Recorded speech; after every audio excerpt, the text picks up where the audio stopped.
He sat on the edge of his bed, head buried in his hands, drowning in the silence of his own disappointment. The alarm clock had been ringing for almost an hour, but he couldn't bring himself to move. His room was messy, his bills piled up on the table, and his phone was buzzing with unanswered messages.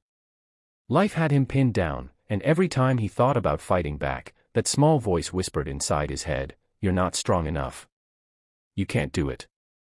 For years, Daniel had carried this weight. Every dream he had slipped through his fingers because he lacked the courage to keep going when things got hard. He dropped out of college when exams became tough, quit jobs when pressure mounted, and pushed people away when relationships required effort. Every time something tested him, he broke. Deep down, he knew the truth: he wasn't weak because life was unfair. He was weak because he chose the easy way out. The turning point came one cold morning when he was walking back from yet another failed job interview.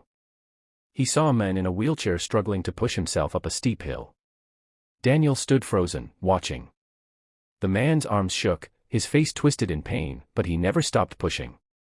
Cars drove by, people stared, but the man's eyes were locked on the top of that hill. And slowly, inch by inch, he made it. That moment pierced Daniel's heart. Here was someone without the use of his legs, yet stronger than Daniel had ever been. Not because of physical power, but because of willpower. For the first time, Daniel realized the truth: life was never going to get easier. He had to get stronger. The next morning, he decided to change.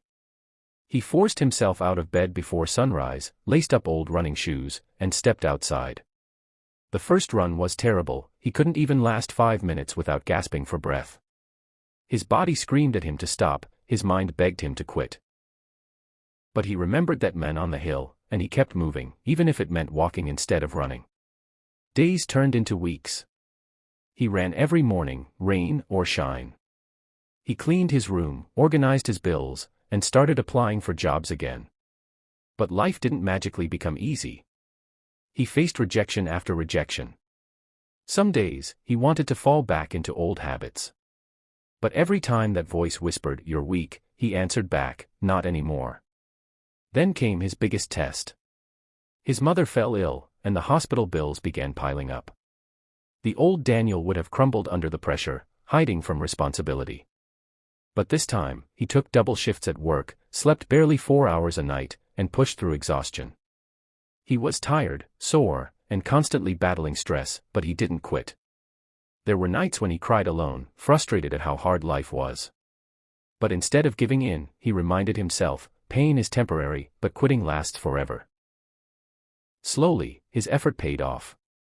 He secured a stable job, managed his debts, and helped his mother recover. Years